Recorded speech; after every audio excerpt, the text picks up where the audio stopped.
Good morning students. Class 8 आपकी science class में हम लोग आपका दूसरा पार्ट पढ़ रहे हैं, सूक्ष्म जीव मित्र एवं शत्रु। उसमें हम लोग मित्रवत सूक्ष्म जीवों के बारे में पढ़ रहे थे, अर्थात जो सूक्ष्म जीव हमारे लिए यूज़फुल है उनके बारे में पढ़ रहे थे। हम लोगों ने यूज़फुल सूक्ष्म जीवों में देखा कि किस तरह से एनवायरनमेंट को साफ़ करने में, मिट्टी की उर्वर क्षमता बढ़ाने में, बेकरी उद्योग में, दवाइयाँ बनाने में, वैक्सीनेशन में, ये सब हमारे यूज़ में आ रहे हैं, माइक्रो ऑर्गेनिज्म उपयोग में आ रहे हैं। इसके बाद माइक्रो ऑर्गेनिज्म शत्रु कैसे हैं, यानी किस तरह से हमें नुकसान पहुँचाते हैं। तो हम लोग आज जो है वो आपका नेक्स्ट टॉपिक पार्ट 2 का शुरू करेंगे, वो है हानिकारक सूक्ष्म जीव। और हानिकारक किस तरह से होता है हमारे लिए, देखो बच्चों, सूक्ष्म जीव अनेक प्रकार से हानिकारक हैं। कुछ सूक्ष्म जीव मनुष्य, जंतुओं एवं पौधों में रोग उत्पन्न करते हैं। रोग उत्पन्न करने वाले ऐसे सूक्ष्म जीवों को क्या कहते हैं? रोगाणु कहते हैं। जो रोग उत्पन्न करेगा वो रोगाणु या रोगजनक कहलाएगा। कुछ सूक्ष्म जीव भोजन, कपड़े एवं चमड़े की वस्तुओं को संदूषित कर देते हैं, यानी सड़ा देते हैं या फिर उनका नुकसान करते हैं, उनकी गुणवत्ता में कमी कर देते हैं। आइए उनकी हानिकारक गतिविधियों के विषय में और अधिक जानकारी प्राप्त करें, यानी 1 बाई 1 देखें कि किस तरह से मनुष्य को या जंतुओं को या पौधों को जो सूक्ष्म जीव हानि पहुंचाते हैं। मनुष्य में रोग कारक सूक्ष्म जीव, सबसे पहले मनुष्य को हानि पहुंचाने वाले या रोग उत्पन्न करने वाले सूक्ष्म जीवों के बारे में हम लोग पढ़ रहे हैं। देखो यहाँ, मनुष्य में रोग उत्पन्न करने वाले सूक्ष्म जीव श्वास द्वारा, पेय, जल एवं भोजन द्वारा हमारे शरीर में प्रवेश करते हैं। मेन क्या मतलब हुआ इसका कि मनुष्य में जो रोग उत्पन्न करते हैं वो सूक्ष्म जीव संदूषित जल के द्वारा भी, यानी प्रदूषित जल द्वारा भी, जल के साथ भी हमारे शरीर में जा सकते हैं। हवा द्वारा, हवा में जब हम सांस लेते हैं तो वो हवा के द्वारा भी हमारे अंदर एंटर कर सकते हैं। और फिर भोजन अगर संदूषित है या भोजन के अंदर सूक्ष्म जीव उपस्थित हैं तो भोजन करने पर भोजन के साथ भी वो हमारे अंदर प्रवेश कर सकते हैं। संक्रमित व्यक्ति कौन सा होगा?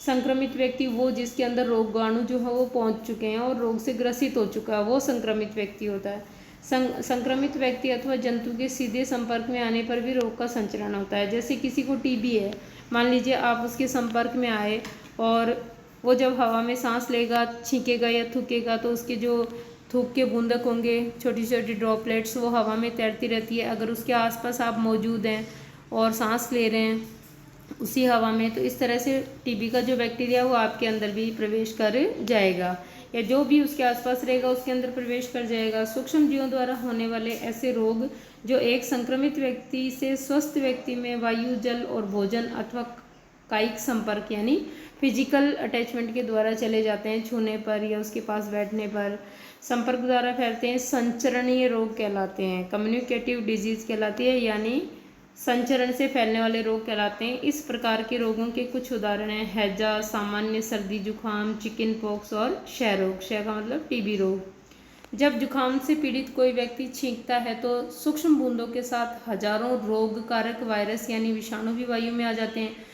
यह वायरस श्वास के साथ ली जाने वाली वायु के साथ शरीर में प्रवेश कर जाते हैं और बच्चों इस तरह से नए जो लोग हैं वो भी इन रोगों से संक्रमित हो जाते हैं। तो आइए देखें और आगे। कुछ कीट एवं जंतु ऐसे भी होते हैं, कैसे होते हैं? कुछ कीट एवं जंतु ऐसे भी हैं जो रोग कारक सूक्ष्म जीवों के रोग वाहक का कार्य करते हैं। वाहक का कार्य करते हैं मतलब रोगकारी जो रोगाणु है उसको ये एक स्थान से दूसरे स्थान पर लेकर चले जाते हैं। ठीक है, एक स्थान से दूसरे स्थान पर ये लेकर चले जाते हैं। अब लेकर जाएंगे, जैसे आप मान लीजिए मादा एनोफ्लीज मच्छर है, ठीक है, वो मलेरिया रोग का जो कारक है, प्रोटोजोआ है एक प्लाज्मोडियम, उसका वहन करती है और मनुष्य को जब भी काटती है तो उसके अंदर छोड़ देती है, जिससे वो मनुष्य में रोग कारक प्लाज्मोडियम जो है वो पहुंच जाता है शरीर में और मनुष्य को मलेरिया हो जाता है। घरेलू मक्खी इसका एक उदाहरण है। मक्खी कूड़े एवं जंतु अवशिष्ट पर बैठती है, यानी कचरे पर बैठती है, रोगाणु उसके शरीर से चिपक जाते हैं। जब मक्खी बिना ढके भोजन पर बैठती है तो रोगाणु का स्थानांतरण संभव है, यानी वहाँ रोगाणु छोड़ देती है भोजन में। जो भी व्यक्ति ऐसा संदूषित भोजन करेगा, यानी जो खुला पड़ा है और जिसमें मक्खियाँ बैठी हुई हो, ऐसा भोजन अगर कर लेगा तो उससे बीमार पड़ने की संभावना रहती है। अतः ये सलाह दी जाती है कि भोजन को सदाई ढक कर रखना चाहिए, यानी हमारे घर में जो भी चीज़ है खाने पीने की उनको हमेशा ढक कर रखो आप, बिना ढके भोजन को खाने से बचना चाहिए। इसी प्रकार मादा एनोफ्लीज का उदाहरण मैंने आपको बताया, चित्र 2.8 में मच्छर का चित्र दिखाया गया आपको।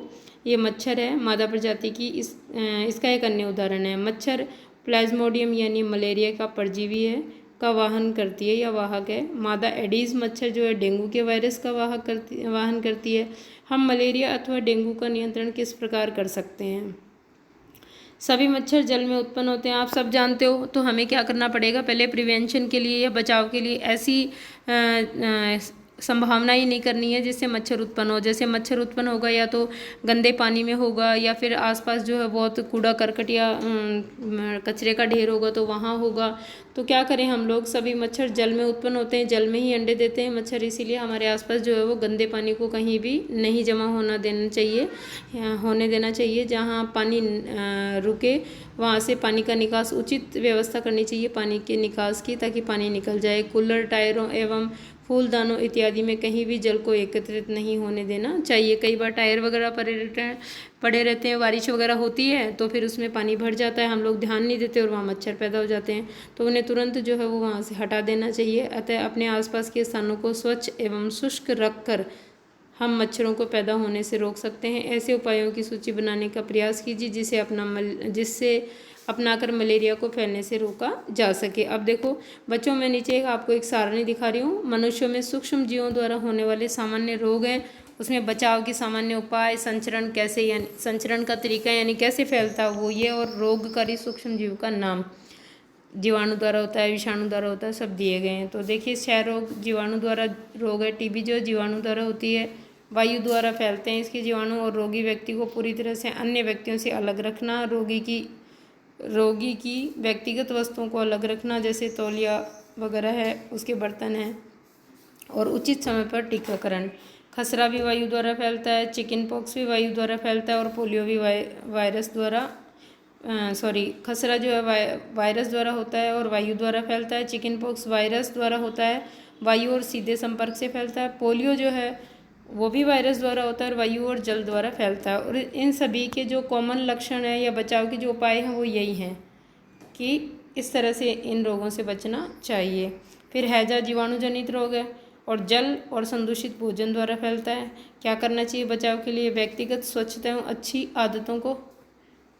आदतों को अपनाना, भली भांति पके हुए भोजन, उबला पेय जल एवं टीकाकरण, यानी पानी उबाल कर पीना, समय पर टीका लगाना और अच्छी तरह से भोजन को पकाकर खाना। टाइफाइड के भी यही हैं, जीवाणु द्वारा होता है और जल से फैलता है। संदूषित जल के साथ इसके जीवाणु शरीर में चले जाते हैं। हेपेटाइटिस ए वायरस द्वारा और जल द्वारा इसका जो है वो संचरण होता है।